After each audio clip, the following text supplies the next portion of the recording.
welcome back to the Three Things podcast. Thanks for joining me today. Man, the weather's changing here and it feels like hope. I put shorts on and a sweater. That's how you know that you are hopeful but not yet warm.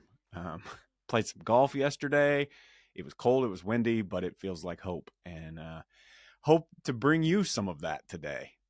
Appreciate you being here and excited to get a chance to talk to you about competition. When I think about competition, I think about my brother always.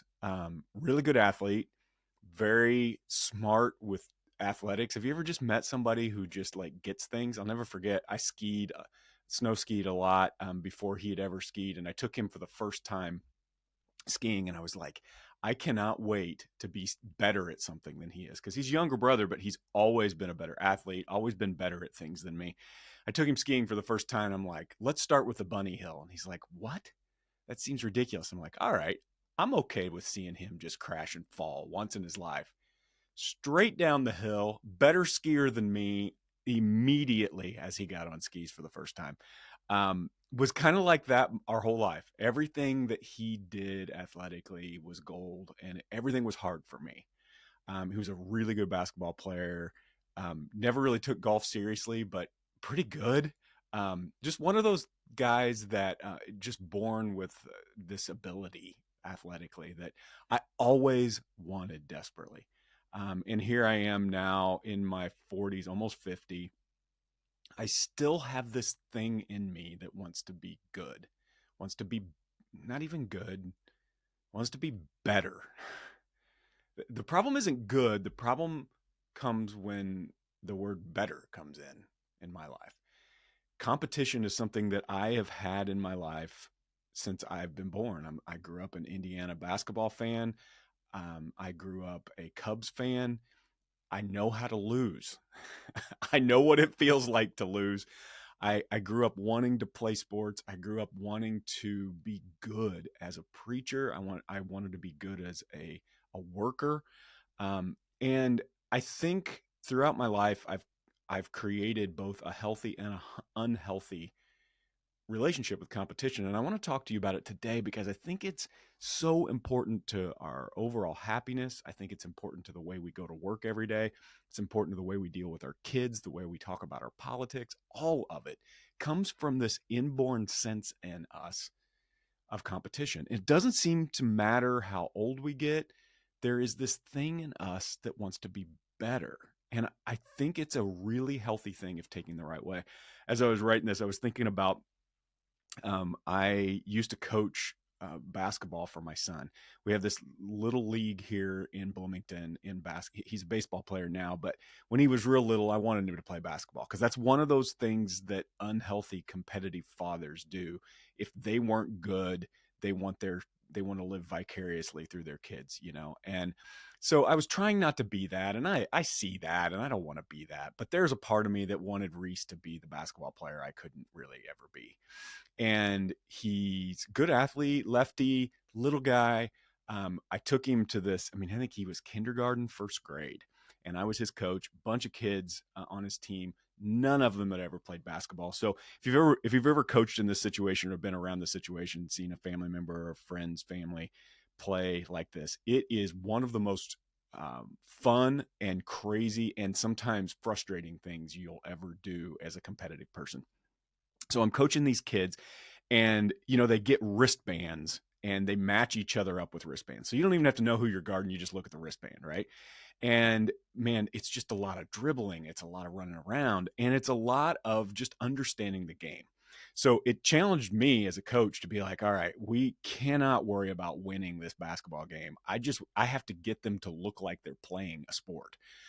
So literally the coaches, myself and the opposing coach would go onto the floor with the players and like move them around and help them. And when my team was on offense, I'd be on the floor and then I would run off the floor. When the other team was on offense, the other coaches would run on the floor and they would help with their offenses and try to explain what a pick is and show. So we're coming down to the end of this game and you're not supposed to be keeping score, but all the kids are keeping score. I mean, we talk about not keeping score, but we're keeping score, right? And you want to win the game. And I know what Reese is going to say on the way home if we don't, you know, so I want to win the game. We're down about 5 points, I think, and we got a couple minutes left. And Reese is just one of those nervous dribblers, just dribble, dribble, dribble, dribble, dribble, dribble, dribble. I'm standing about the top of the key at this point, and I'm just directing traffic. I'm trying to tell kids where to go. I'm trying to make sure that people are in the right position. They're all running towards Reese. They're all trying to get open so that he can pass the ball. And I just start yelling, Reese, pass the ball over and over and over again. Reese, pass the ball. Open kids all over the court. Reese's head down, left-handed dribbler, panicking. And I yelled it one more time, Reese, pass the ball. He looked at me at the top of the key, and I was open. So he threw me the ball. Here I am, the coach of the team, and I'm standing at the top of the key with the basketball, down by 5. And my brother from the sideline, in perfect timing, jumped up, and when a quiet went over the crowd, yelled, shoot it! And I almost did, because there's this thing in me that still wants it. There is this, it's like deep inside, this competitive spirit. To be honest, I love it. I love this about myself. I love this about my brother. I love this about my son and my daughter and my wife and the things that I see in us. But I also know that throughout history, anthropologists attribute that competitive spirit to both really good things in us and also really bad things in us throughout human history. And not just human history, but not just throughout history, but throughout your history. I've seen this happen over and over and over to friends and to myself. I am first and foremost talking to myself today, which is how I think this whole thing works. If it doesn't make sense to me, I don't know who it makes sense to. But this is something that is coming straight from my heart and my life right now. I want to look at what turns competition from a good thing that drives us and makes us better to a bad thing in our lives, and how we can turn it intentionally to bring out the best in ourselves and in each other. And I want to poke at you a little bit today. I want to, if you're not a competitive person or you don't think of yourself as a competitive person, I want to challenge you with that a little bit today, because I think we have a strange definition of what we mean by competitive. And I want to turn that, examine it today, and look at it from that intentional standpoint that we try to here on the Three Things podcast. So I've got 3 things today that I want to talk to when it comes to competition. I would love for you to just kind of get in a different headspace, wherever you're at, whatever you're doing, to think about anything in your life that you're competing with, whether it's at work, whether it's at home. Maybe you have sort of a competition with your spouse.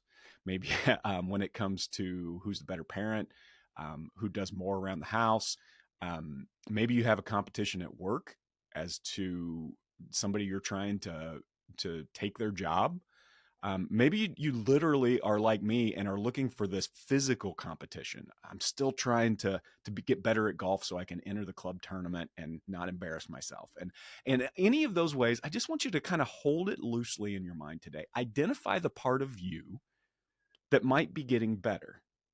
There may be one deeper than you think. Maybe you're the kind of person that likes to spend your evenings on social media, not to see how wonderful the lives are of the people around you and celebrate the joys that they have in their life, but to compare your own to theirs and to try to compete with what they're doing. Whatever it is, I'd just like for you to hold that intention a little bit today.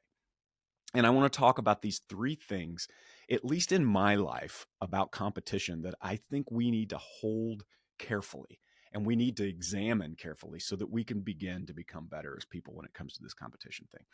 So the first thing about competing is that it's just in us. It is just in us. It's primal.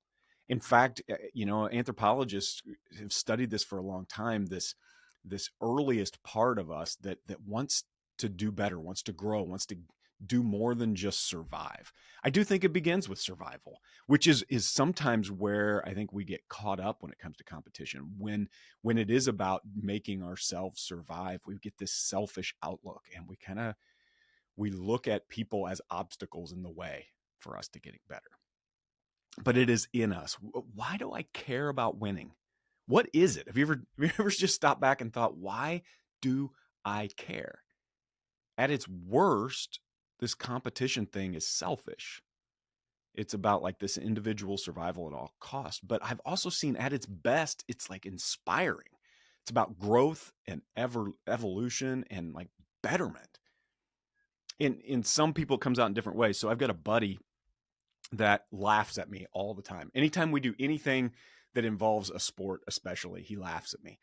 He laughs at my competitive spirit. We play ping pong together, pool together, golf together, and he just laughs at me the whole time because I take it so seriously. And he kind of gives me this impression like it's juvenile of me to be so competitive, and maybe it is. But then what I notice is once we finish playing golf and the laughs are over and we're sitting having a drink together or sitting at dinner together, his competitive spirit comes out when we talk about politics, when we talk about religion. All of a sudden, he wants to win that argument. So even if you feel like you're not this physically, athletically competitive person, there is this part of you that wants to win, whether it's a conversation, whether it's a debate, whether it's at work, at home, on the field, wherever it is, there's this thing that we have to examine because left unexamined, just like almost everything we talk about on this show, left unexamined, it doesn't lead us where we want to go. It's interesting for me, you can have your political debate if you just acknowledge my prowess as an elite dad bod conference room ping pong champion. And I don't know what that is. And I'm trying to explore why I have to be that guy. Those are more mild examples of how competition plays out in us. Even the politics and those conversations are sort of the surface of this. But the truth is that an innate feeling in us can either make us better as human beings or it can make us sick. And it's up to us to examine, to see those warning signs, to be able to feel what we're actually feeling when it comes to competition and point it out and choose the things that are making us better over the things that are making us sick. So the first thing about competition is it's in us. It's in everybody. It may look different in every single person, but I believe it's part of our brain chemistry. It's part of evolution. It's part of what makes us human is this pursuit of better. But the second thing today about competition is that it can either make us sick or it can make us better. Competition's led to both like life-saving healthcare advances and creative endeavors, and it's also led to war and strife. And, I think about even the history of my own faith, which I've chronicled well on this show. You're tired of hearing me say the struggles that I've had with my faith. It's not really my faith that I feel like I've struggled with. It's more like my faith tradition. It's not my own internal faith. It's being a part of something that I sometimes am embarrassed to call my heritage. Whether it's rhetoric that's being used that doesn't represent me well, or history that I am so confused by. The Crusades are one of those things that I'm just like, what caused somebody to go from a message about truth and love and hope and caring about others to forcing religion and discipline and practices on people who don't believe it. And I at times hope that we've evolved from it, but then I see the rhetoric and I see what goes on social media and I see people who are part of my faith tradition saying and doing things. And I'm just like, what is this? And I think it has its root in competition. I feel better if I win about my beliefs, about my future, about the things that I've done to my children, the things that I've done to other people in the name of what I believe to be the right thing, or in the name of what I believe I am better at than you. And when I feel that, competition is making me sick. Social media, I remember when Facebook started. I remember this well. I remember when OneSpace started. I mean, that's how old I am. And I remember on OneSpace seeing names of people that I hadn't seen for years that I thought I would never see again. Mostly like people I graduated from high school with that I thought I would never see again, that I heard live in another country now. And all of a sudden I'm like chatting with them. Then Facebook came, and it's like family members that I don't really get to talk to that live in other states, and I only see every now and then, that I'm staying in contact with and I'm hearing about. And I'm just thinking, this is one of the most amazing things ever, that I get to stay connected with these people in ways that I never could have before. And I thought it was going to be one of the best inventions, one of the best connection tools in human history. And I'm not sure that it's not. But because of this thing inside us that wants to be better than the next person, it went from trying to connect to people to trying to be better than people. Instead of connecting with people I love, I began to compare myself to people I resented. And I mean, I do it all the time. This is why I'm off of Facebook. I'm on Instagram just because there are people I want to stay connected with. I try not to just scroll through and compare myself, but I get into this mode all of the time of competition. And comparing and competition are two different things. This is what I've found out in my life. Competition is good for me when I think of it as comparing myself to where I was yesterday.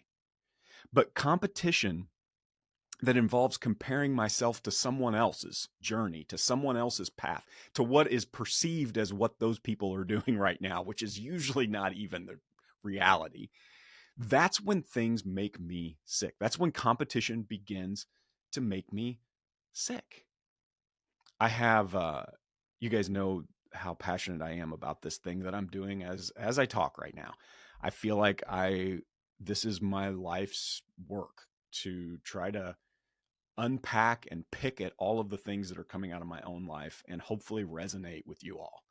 And I'm doing that in a lot of different ways. I'm writing a book right now, and I'm working through 4 different podcasts that I host, and I'm speaking keynote talks at different places throughout the country. I'm in healthcare. I'm in accounting. I'm in any small business that will take me. I just want to make a difference in the lives of people with the struggles that I've had and resonate with them. But there are always people who do it better than me. And I have a choice. One of those people that is sort of a mentor from afar, one of my favorite, I guess he's a colleague. He wouldn't call me a colleague. I would love to call him a colleague. He's a writer, a speaker, and a podcast. And dang it, he's just good. Jon Acuff is his name. If you haven't ever read Acuff stuff or seen Acuff's, you can't do much better than reading his books and going through his stuff. I just love Jon Acuff. And I imitate him at times. I try not to steal his stuff, but I do watch his career, and I begin to, if I'm not careful, I begin to notice the comparison part of competition. And when I'm busy, especially when I feel panicked, when I feel as though I may be not heading in the direction I think I should be heading, that's when this comparison starts to come in. And here's how I know, and I'm hoping maybe you relate to this today so you can pick it out, because I think this is what we've got to continue to do with things like this competition inside of us that we don't completely have to understand. We have to acknowledge the signs that aren't healthy and stop them and change our posture towards the thing and turn it. And what I want to do is talk to you about the things that I've seen in myself and others, my kids, my family, the people I work with, the consulting that I do with small businesses. I see this over and over and over again, that this competition gets unhealthy when it becomes comparison. And here's the way it begins to feel. It makes me want to stop what I'm doing instead of keep going. So if I see something that Acuff's done and it's really, really good and it's profound and it seems to be moving people, one of two things will happen. Either I will be in a place, and it's about me. It's not about Acuff. It's about me. It's about me watching him and going, am I trying to be who he is? And if I am, I will stop. I will just say, I'm terrible about this. I'm not good at this. I need to go do something else. I need to change careers. I wonder if Office Depot is hiring. I just can't do this anymore because he's at a place that proves that I am not where I belong. Or I can look at him and go, dang it, I want to do that. Gosh, I got to get better. I need more reps. I need more work. I need more training. I need more education. And that little tiny, it's almost like the top of a hill that I have a decision as to whether or not I want to go down. It's the difference between competition leading me to be better and competition leading me to be bitter and mad and make excuses instead of new things. That's how I know if if competition has tilted the wrong direction in me, is if I start to make excuses instead of new things. Because my whole life is about creating. It's about creating new things, whether it's digital creation or content or whatever it is. And what will happen to me is I will begin to, instead of go create, I will start making excuses. And that's where I outlet my creativity. I come up with some of the most creative excuses you've ever heard in your life. So here's one of them. You can't see me right now. I can't see my studio right now, but if you could, you would see I have cameras lined up across my monitor right now.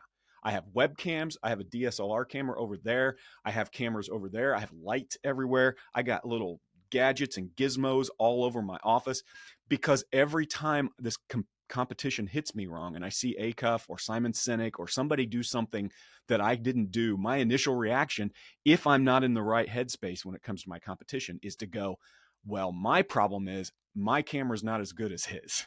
My problem is my lighting doesn't quite look right, or this isn't quite as good, or my social media posts are screwed up, or whatever it is. I begin to make excuses instead of making new things. I don't know how this plays out for you, but I have so many friends, and I go through, especially when I'm working with small businesses who are in the weeds all of the time, and they often call me with this problem. Usually, it's a staff problem. That's kind of what I deal with. It's usually a problem between two staff members, and immediately, instead of the conversation going, "How can we get better? What can we do?" Immediately, the excuses come, and that's how I know that there is this pain caused by comparison and competition inside of their firm. And we have to start to unpack that. When I start to feel like excuses are coming easier than new things, then I realize I'm comparing, and that competitive side of me is coming out in the wrong way. When I start to become a victim in my own mind, instead of seeing the blue skies in front of me, when I stop celebrating the great things, man, there's some things out there right now that are people that I could see as competitors of mine, which it just sounds funny to me to even think of that because they're so far ahead of where I am. And again, that's a competition way of thinking in my brain. Like somehow Simon Sinek is ahead of me in a race somewhere. And I really don't believe that. But there is a sense in me that I go, I'll never be where he is. And I just keep pushing. And in order to get, part of my brain believes that in order to get me ahead of him or up close to him, I actually have to pull him back. You know, this feeling of like, what if I made fun of his glasses? What if I said something about the fact that, oh, he only has 4 things to say and he just writes about it differently every time? If I can sort of pull him back, maybe that will actually push me ahead, but it never works. One of the things that happens to me too, I'm just making a list. Man, it feels like counseling. The things that happen to me when competition, that healthy competition part of my brain, makes me sick is when I start to pursue the wrong things in order to get better. Here's what I mean by that. I just mentioned the cameras. I start spending money. Sometimes it's to get better at what I do for a living. There's so many gadgets. You know, I can buy cameras. I can buy notebooks that you write on, and then it turns your notes into digital stuff. There's so many things. In fact, I'm going through my taxes right now for last year, making a list of all my business expenses. And I can't believe how much money I've spent on software subscriptions alone in my business, because I always feel like maybe that's the thing. Maybe if I spend another $19 a month, that will make me good. You know, and that's how I know that that part of competition is me trying to get a leg up on the next person instead of just getting better than I was yesterday. Because very rarely is it that gadget, that piece of software, that camera, that car, that new house, that more expensive pair of shoes that actually makes me better as a human, that actually leads me to something more that I want from my life. Very rarely is it that thing that leads me where I want to go. In fact, I can probably count on one hand how many times I bought something that made me actually better. But when that competition turns to comparison, my initial reaction is, I need more. When I am in the right headspace, and I'm going to talk about that in a minute, I think there's a way to get here. When I'm in the right headspace, instead of thinking about more things to pack my life with, I begin to be really content with what I have, and see the potential in all of the little things that are already around me, whether it's stories I can tell. When it comes to this is even true when it does come to stupid things that don't matter as much, like my golf game. There are so many clubs I can buy. I can go in and I can buy little. If you play golf, you can fill your body and your car and your golf bag full of every help thing, and things are hanging off of you, and you can just fill your whole life full of gadgets to help you swing better. Or you can go out, you can put your AirPods in, and you can just have fun. And you can just swing freely, and all of a sudden things begin to get better. And instead of me trying to create a swing that looks like Tiger Woods, I get the most out of my John Mitchell swing. And this is the difference between comparing myself to the guy that's hitting next to me on the range and comparing myself to the guy that I was yesterday. And I think this is the difference in happiness when it comes to progress from my life, is, can I get better every day compared to who I was before? Coach K says, every great player I've ever had, Coach K coached at Duke, if you're not familiar with sports, one of the best coaches of all time, said every great player I've ever had, and that includes some of the best ever, learn to compete with themselves instead of their colleagues. And I think this is such an important part of what makes us better as human beings, that we can get better every day. It sounds like a good name for a podcast. I have one called that. And the heart of the Better Everyday podcast that Darren Root and I do together is this concept of, can I just get better than I was yesterday? And if I can categorically in my life get better than I was yesterday, I will find myself the kind of human that I want to be, maybe eventually, or at least closer to it. Rather than me saying, I want to get better than that person, I just want to get better today than I was yesterday. I know that feels a little trite at times. I know that's a message you've heard before, but if you could internalize this and begin to picture, what does it look like when I choose to try to get better than someone else instead of just try to get better than myself? It makes me to complain instead of grow. It makes me, this is what the phrase I've been using. I don't know. I guess it's the preacher in me that loves phrases like this. It makes me blame and complain instead of grow and go. It does. It makes me stop when I compare. I think this is why social media can be so dangerous. I don't want to be one of those guys that stands up and says social media is evil. I don't believe it is. I think it's just like the internet. It's just like AI. It's just like everything else in our lives. You can either choose to do it intentionally, or you can choose to do it passively. And if you choose to do it passively, it will lead you down paths you don't want to go. It will lead you to comparison, because the lazy thing to do when you see someone who is further along in something that you wish you were is to compare. It's to blame. It's to complain. And if you're intentional, what you'll do is say, is there anything in that I can apply to my journey? Is there anything in that I want? Half the time on social media, if you stop yourself there, you will realize, no, it's probably not even real. And if it was real, it's not something that's that important anyway. And you can go on and enjoy celebrating the lives of your friends. But when we come home from work and we're exhausted and we're passively scrolling, is when we drift into this unhealthy side of competition.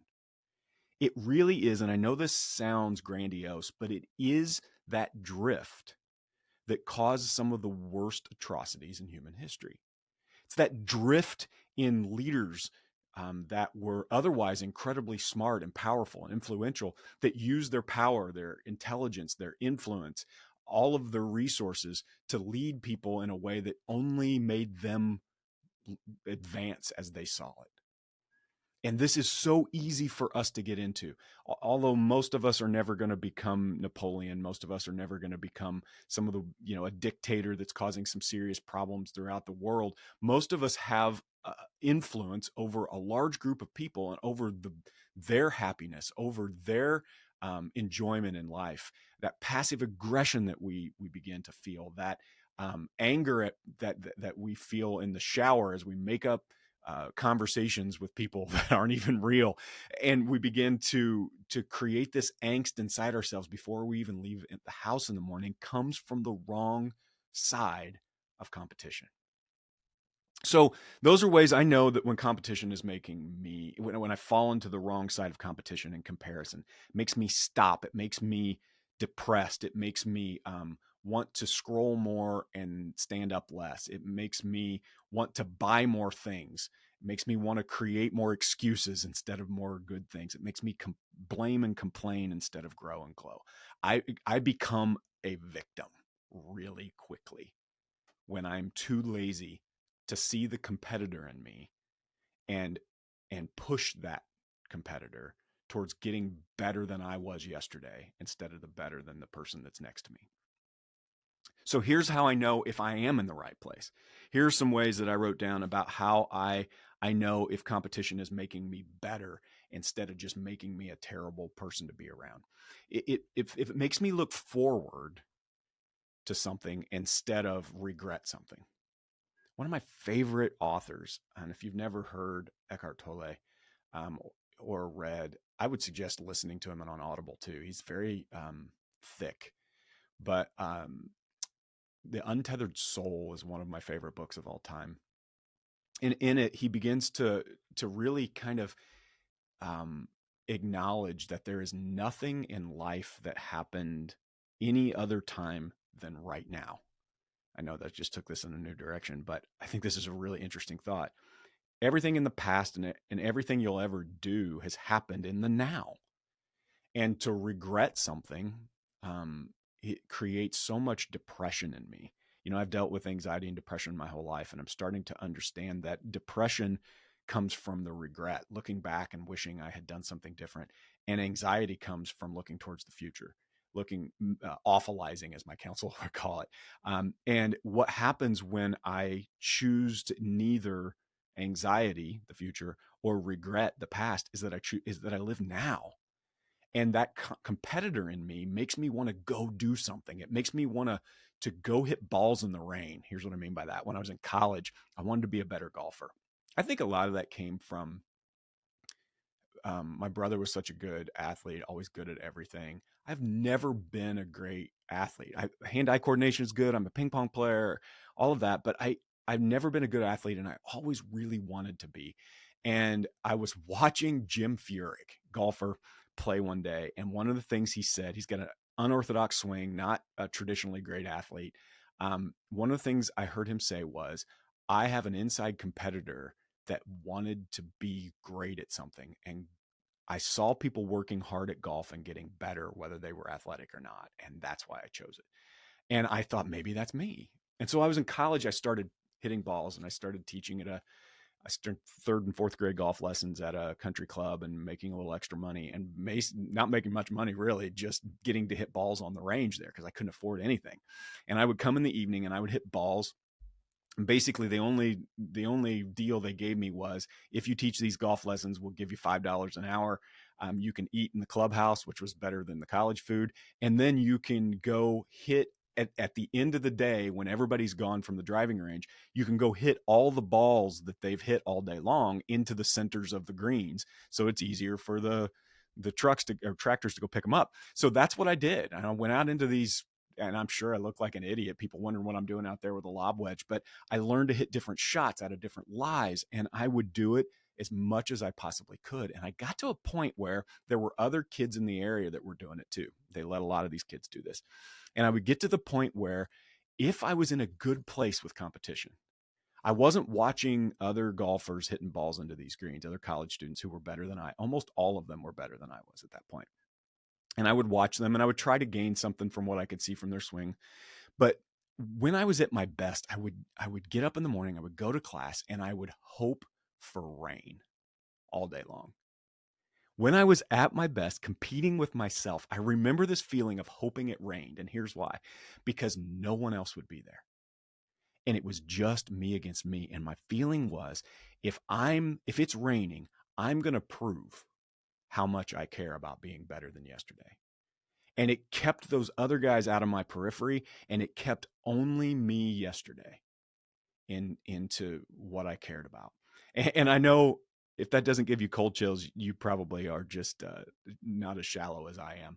But I got cold chills when I just said it, because I remember that feeling of, I have a chance to set myself apart from myself. If I can get up and go out in the rain and hit more golf balls, that proves to myself that I care about this thing.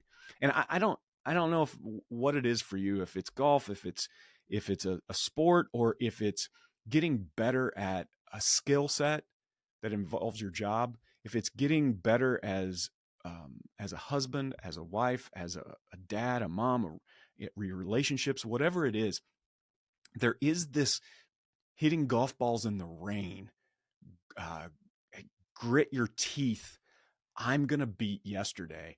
That is part of what moves us as a species. It's part of that thing that you may have been looking for in your life. That thing that takes us from being complacent to being a participant in the ongoing creation and betterment of the things around us. Man, I still have that in me, that I would like to go hit golf balls in the rain. But as I get older, it's less about actually hitting golf balls, which is why my score is getting higher the older I get. But it's more about getting up earlier and writing a little differently. It's more about the hitting golf balls in the rain is turned into setting my alarm a little earlier than everybody else, and choosing that thing inside me. I got a podcast coming up I'm working on right now. I'm just not quite ready for it, where neurologists have found a new part of your brain that actually gets stronger and bigger and more beneficial for your life and your health as you do things that you don't want to do. This is like the discipline part of your brain. This is fascinating. Stay tuned, because I'm going to talk about this coming up. But there is a literal connection between choosing discipline and hard things in your life and a growth in your brain that creates health. It's actually smaller and obese people, and if they lose weight, this part of their brain becomes bigger. It's smaller in people who have addictions that they don't deal with, and it's better when it grows and it gets bigger when they choose to detox and get through some of those things. So they're showing this part of our brain that actually gets better as we compete with who we were yesterday and do the hard things that it takes to become a better human being. And I want to talk about that as we move forward. And as I learn more about this, I'm just not quite ready, as you can tell, to talk through about all this. But when I am in the right place, it makes me want to hit golf balls in the rain. When I see competition, it moves me to do the hard things, to grow that part of my brain, to get better. That's when I know I'm thinking about competition in the right way and I'm hitting it in the right way. One of the ways that I know too is that it makes me grateful for people and friendships and other people who are doing really great things. I can look at Jon Acuff and I can say, man, that's amazing. I am so grateful to be at this thing. So sometimes you meet somebody and they are disappointing, and sometimes you meet them and they're exactly who you hope they would be. And Acuff was like that for me. I went to an event in Atlanta and I saw him speak, and afterwards I decided I just wanted to go tell him, because people have told me this after I've spoke before and it meant so much. It's hard to do at the time, but I just wanted to tell him the impact that he's had on my life and my career. And I thought that would be about it. And I made a joke about comedians, really like low level comedian that was a deep cut, that we were both into comedy. And I just kind of wanted to prove to him that I'm following his path of like studying comedy. Another story, but I used this comedian's name and it made him kind of perk up. And he said, "Would you like to go grab lunch? I'm done with this session. I don't have another one for a couple hours." And I'm like, yes. So I ended up having lunch with Jon, and he just encouraged me and he gave me so much juice for getting better in my own life. And had I been in that place of like grumpy complaining, well, he's just talking about things he always talks about, and if I had his suit and the way he looks, I could be, I always have these excuses. But I found myself in the right place that day, and it led me to a conversation with him. And it was I so appreciate that in my journey. It's been amazing. Um, when I'm in the right place with this competition thing, it makes me pursue the right paths for growth instead of things that waste my time and money. If I'm in the right place, I'm not buying cameras. I'm going to learn more about how to be a better, more effective content developer. When I am in a great place when it comes to getting better at being a human being, I don't just spend all my time and money trying to lose weight. I buy better books. I create better paths towards becoming a better human that may make me healthier in the long run. But when I choose the right side of competition and I choose to compare myself to myself yesterday, I find it that I spend my resources, my time, my energy, my money on things that are actually helpful, and not just in the periphery. I stop the blame game and complaining, and I start watching. I start paying better attention instead of blaming. My daughter is so stinking good at this. She is now a senior in high school, but she's a full grown adult. One of the most mature, smart, caring, loving, thoughtful, competitive people I've ever known, honestly. Volleyball player, going to play in college, not the best athlete on the court, probably genetics. um, but the hardest working, most positive, um, leadership driven, relationship driven athlete that I've ever been around. And I think it has given her opportunities to play at the next level and to grow in ways that I can still only hope to grow in. Um, I can look at her life and not compare myself to her, but I can look and say, are there things that I could add to my life? She's so good at helping me think without comparing, be competitive without being a comparer. And I think what it has taught me is it's taught me that this entire conversation hinges on a difference in mindset. And this is the third of my three things today. I've gone long with this today. Hope you're still here. So if the first thing is that competition is in us, we should acknowledge that it's already in us and that it's a good thing. And then the second thing is that it can either make us sick or it can make us better. And the third thing would be that it starts with a difference in your mindset. It's a mindset difference between the healthy kind of competition and the dangerous kind. And I think it's between two separate words. I am absolutely not the first person to think of this. I have read a lot about it recently. Lots of thought leaders are dealing with this conversation right now and poking at it. I've applied it to this conversation around competition because it's such a deep part of my life right now. But I believe that this whole thing hinges on the difference between the way we see the world, whether we see it as a fixed mind, from a perspective of a fixed mindset or a growth mindset. We often think that there's one world out there, and that really it's just this one place that we're all seeing. But the truth is, what we've learned over and over again as we've evolved as human beings is that everyone sees the world differently. There are billions of experiences in the world. And when we can begin to see life from a growth perspective instead of a fixed perspective, it changes the way we see others. It changes the way we see ourselves. It changes our posture towards getting better. A fixed mindset is the idea that there is one world, one way to see the world, and one experience in the world. And often it leads us to begin to believe things like, if you don't see things the way I see them, believe what I believe, and experience the world the way I experience the world, there is something wrong with you.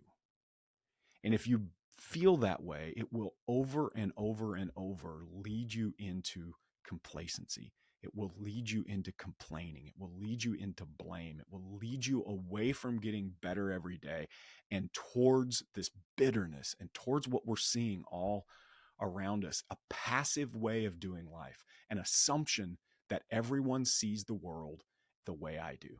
When you choose a growth mindset instead of a fixed mindset, you begin to wonder what others see. You began to put yourself in their shoes every now and then, not just from an empathy perspective. Let's hope you can be empathetic, but also, what would it look like if I was John Acuff for a minute? What would I do differently if I lived in Atlanta, Georgia, and I was getting to speak for Microsoft, or I was getting to how would that impact what I'm saying? How does he see the world, and how would it help me as I see the world? When we begin to do this, we acknowledge that everyone sees the world differently, and it makes us have more patience with them. It makes us use the competitive nature that we have in our lives to focus on our own selves, to get better as humans, and to complement the ways that they're getting better too. So I looked this up. The word the word competition comes from a Latin word compeo. Literally means get the best out of. It literally, the word from the beginning, I mean, think like the Olympics in Greece. The idea was not just to beat the guy next to you. It was to see if we could elevate athletics. It's to see if we could get better. And if you run a little faster because I'm running fast, then we both got better somehow. And I think that word compeo is driven from Latin, some of the earliest language we have, to say, if we think about this right, we are competing together. We are all trying to move this thing forward together. And that comes from this sense of growth mindset. I can't tell you how many phone calls I have during a week, consulting calls or coaching calls, or just friendship calls that start with this problem of posture towards the world. Do I believe in this fixed mindset that I am who I am, that I am staying where I am, and that the world revolves around what I think, feel, do, believe, vote, all of that? Or is there room for me to grow? Is there room for me to get better, for me to come closer to what you believe, to what you think? Is there space for me to come towards you? The most useful thing about your competitive spirit, that deeper part of you, is growth. It is not survival. It is growth. If you get away from that fixed mindset, you get better. If you get away from stopping and open up to the ways that you see people around you moving through the world, and believe that there is another way of seeing the way the world works and experiencing the world around us, you begin to get better just by being here. The fixed mindset has caused so much stagnation, so much war. It has caused, even as we speak, so much strife. And when we can talk about politics, we can talk about world wars, we can talk about all of these things, but I'm just speaking about your office. I'm just speaking about your house. I'm speaking about Thanksgiving and your family. That feeling of, boy, don't bring that up when dad's here at Thanksgiving, or this whole thing's going to blow up. What? Do you really want to be that guy? Do you really want to have such a fixed mindset that you can't be anything different than you were yesterday? The whole conversation around competition starts with you choosing growth over comfort. And it is so difficult to do. You know, they say Michael Jackson needed Prince. Michael Jordan needed Bird, Magic Johnson. They say that we need each other. The best of the best need each other to see what we could be without comparing, to work together to move towards something even better. There's so much at stake here, and you can see it throughout even the animal kingdom. So the way I wanted to end this today was talk about monkeys. I love monkeys. I love all animals.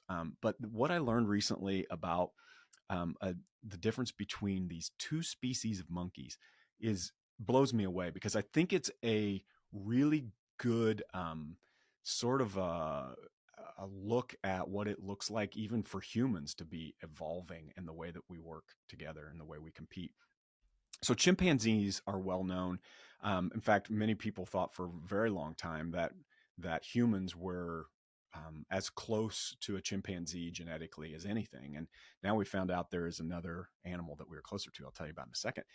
Just a little bit closer to a different kind of animal. But chimpanzees are very close to humans in genetics. And what we know about them is that they are incredibly violent, even scary so.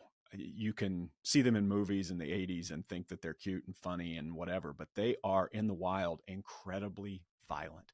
They are patriarchal. They are 100% competitive, especially the males. Everything is driven by power, by anger, by violence. And it has evolved them into a more and more and more violent species. The animals don't live as long as they used to, and we're noticing that their lifespan is getting shorter and shorter and shorter. This anger, this angst, this adrenaline is causing problems in their bodies, and it's not good for them over time. But they have become this competitive, angry, violent species, and it's partially because the way that the females inside of the chimpanzee tribes treat the males. They're submissive. They are worn out. They are the bottom of the rung inside of the culture, and it's created this sense of just hierarchy that has created a really odd and violent culture inside the chimpanzees. But then just a little bit more advanced than them, a little bit closer to humans on the genetic chart, is a species of monkeys called the bonobos. You can look this up. You'll find it. I mean, all you have to do is type in bonobos versus chimpanzees. I'm not creating any kind of amazing thought leadership here. But the idea of bonobos monkeys is that they are matriarchal, that their community is so drastically different. They have evolved faster. They have created more sense of calm, caring. They are actually one of the only species of animals on Earth, other than humans, that actually have sex for pleasure instead of just procreation. They call them love monkeys, because they've created this culture of love and caring. And here's the difference. This is so cool. Here's the difference. The females in the bonobo tribes, in the bonobo packs, if they see a violent bonobo male, it's almost always a male. If they see a violent bonobo male, they don't fight with them. They don't pick any fights. They ignore them completely. They don't give them love and attention. They don't give them any sort of, they don't pick the bugs off of them. They don't give them any kind of grooming. They just ignore them. And throughout time, over thousands of years of the development of the bonobos monkeys, they have breeded out the violence. Because if the female monkeys choose the male monkeys to mate with that are kind, that aren't as violent, that are even loving, they begin to breed out those traits of anger, of violence inside it. And so now, after a long period of time, the bonobos monkeys went from becoming very close to a chimpanzee to now evolving into what we're calling love monkeys. They're a group of monkeys that are moving forward differently in life. I don't know why I told you that story. I think it's amazing that they cut out violence by ignoring it. I also think it's amazing that it started with the females in the species. I happen to think that that would be a good place for us to trend as a society as well in a lot of ways. But they literally are breeding a kinder, gentler version of their species by choosing the right kind of competition. I believe you can do that in your life. I believe I can do that in my life. What kind of monkey do you want to be? Maybe that should have been a better title for this episode. Do you want to be that chimpanzee that goes through life just taking what it wants and alienating itself from everything around it? You want to be the kind of monkey that chooses kindness, growth, movement, Friends, may you clearly see the choice you have when it comes to comparison versus competition. The choice you have between comparing yourselves to others and comparing yourself to you from yesterday. May you have the presence of mind to choose growth over a fixed mindset. May you choose to be the kind of monkey that you want to be instead of letting and drifting into letting the damaging side of competition turn you into something that doesn't make you better. And may you come back next time for the Three Things Podcast. Thanks for listening.